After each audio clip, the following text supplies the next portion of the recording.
Thank you very much for spirited debate. The answer to the first question.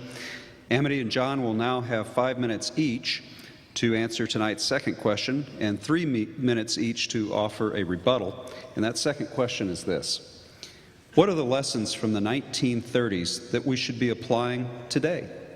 John.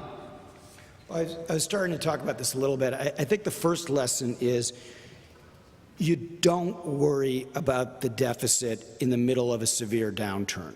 I'm a deficit hawk. I've been writing for 17 years. I've been writing about the need for more fiscal discipline, among other things. But that's a medium or long-term problem.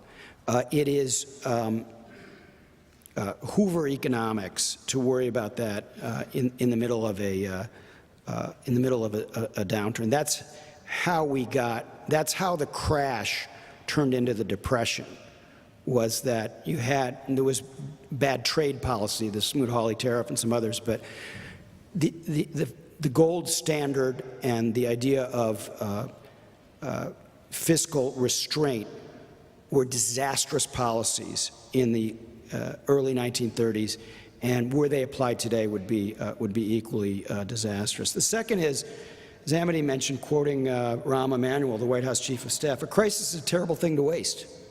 You know, if you can use a crisis to achieve certain important social objectives, that's a plus. That's a plus. Look at what we got. Social Security came out of the Great Depression. Now, the 1936 election, which, as I mentioned, Roosevelt won overwhelmingly, that was a referendum on Social Security. The Democrats were all for it. The Republicans were all against it.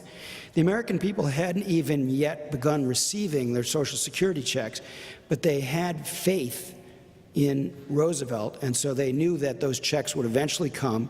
And indeed, Social Security ended poverty among the elderly and became the most popular social program in the history of the United States. Now, I think health care is a lot tougher, and I think it's going to be a lot less popular. But it's along the same lines that you do take a crisis, use it as an opportunity to get some big things done. So there's some other things like high-speed rail we might get. Obviously, we're going to get some roads paved and some infrastructure taken care of, not nearly as much as we should, but it's important. Finally, it's important to remember that something we can really learn from them is there's no gratitude. There's no gratitude on the part of people who were saved by an aggressive problem-solving president. So the bankers in the early 1930s, they were rescued, and in those days there were a lot of Harvard to homeless stories. You could actually go all the way down. And they were rescued, their businesses were rescued, their fortunes were rescued. And then as soon as they came up above water, they started complaining about Roosevelt, and they didn't want any regulation. Roosevelt compared it to the story of the lifeguard who saves a drowning man, and the man he saved comes back a couple years later and says, "Hey, lifeguard, how about my silk hat? You lost my silk hat." The lifeguard just saved him from drowning. That's what we're seeing right now, is that you have people who just a few months ago, they were saved by the government and by the taxpayers, more important, with these huge bailouts, maybe unavoidable bailouts for the banking system, because that's the lifeblood of the economy. They were saved. And now, when financial re-regulation is being discussed in the Congress, and there's talk of a consumer financial products regulatory administration that would defend the consumers against predatory lending and the predations of the credit card industry. And they're saying no, no, no, and they're using their lobbying power to try to protect themselves from regulations that might prevent us from going into the soup again. So I think it's really important to remember that if you bail out capitalism, which is what happened in 1933 and is happening again now, that there are reciprocal responsibilities, and that the people who have been rescued need to be heavily regulated. And that would apply to insurance companies in the healthcare sector as well, in the public interest. And the idea that somehow regulation is always a negative or because there have been abuses in regulation, that it somehow is harmful to regulate has been disproven by the events of 2008. If we'd had more regulation, we would not have had a near economic meltdown in late 2008.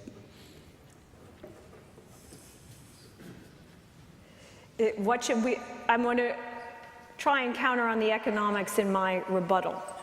But for now, I'm answering, what should we have learned from the 1930s for today? The first thing is that scaremongering, trying to scare people into believing that the world is going to come to an end for years and years unless the government does something, may be counterproductive.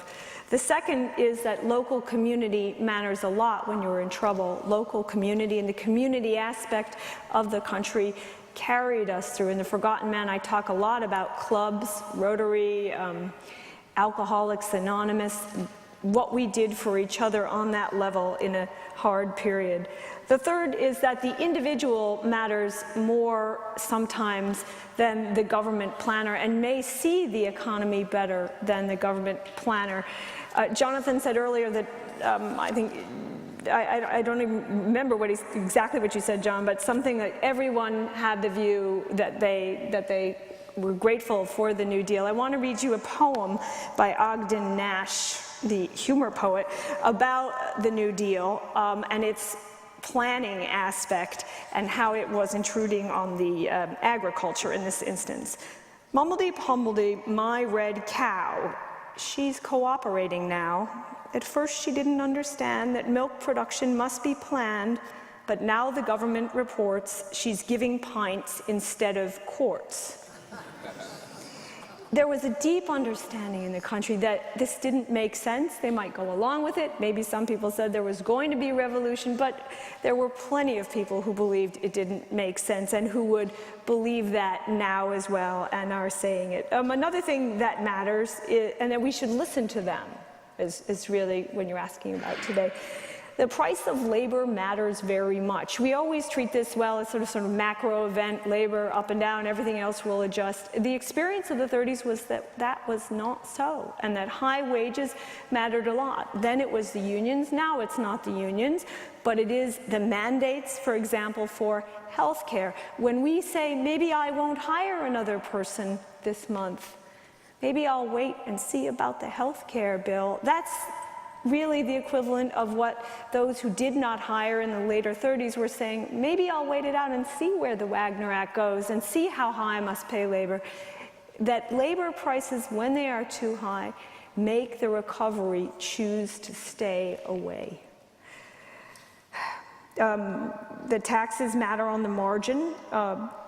That nostalgia for the New Deal can be destructive. You can love the New Deal very much, parts of it that had to do with your family or ideas that meant something to you, but to look nostalgically to that period as the answer for now can also be counterproductive. That paying off interest groups is a slippery slope or a bad trend because, of course, in the New Deal we just had that little bitty program, Social Security, and very small, and people died very young, so it wasn't this huge aspect of the economy that it is now. But of course, the Great Society had to follow, and Medicare had to follow, and President Bush had to expand yet again with Medicare Part D, and no party can stop expanding on entitlements. And of course, on the state level, as Michigan knows so well, and on the federal level, the government cannot pay. So we may enjoy it, but we bankrupt our grandchildren if we do what the New Deal taught us, which is always expand entitlements. You want to ask yourself what FDR would have said of the implications of this.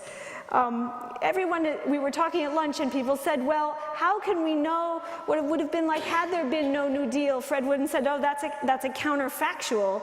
And in a way, he's right. We did have the New Deal in the 1930s. But in a small way now, we do have evidence because we have less New Deal places and more New Deal places in the United States, and we know how well they are doing. More New Deal places, more in that culture, industrial, heavy labor, are the East Coast, Detroit. big cities, and we know how they are doing. Less New Deal places are the Southwest. Sure, there were New Dealers who came from the Southwest, but it's not so much part of the culture, and those places tend to fare better. Or even within Michigan, you could say, which is the New Deal part of Michigan? The Detroit part, and how is it doing relative to the less New Deal part, which is Grand Rapids area?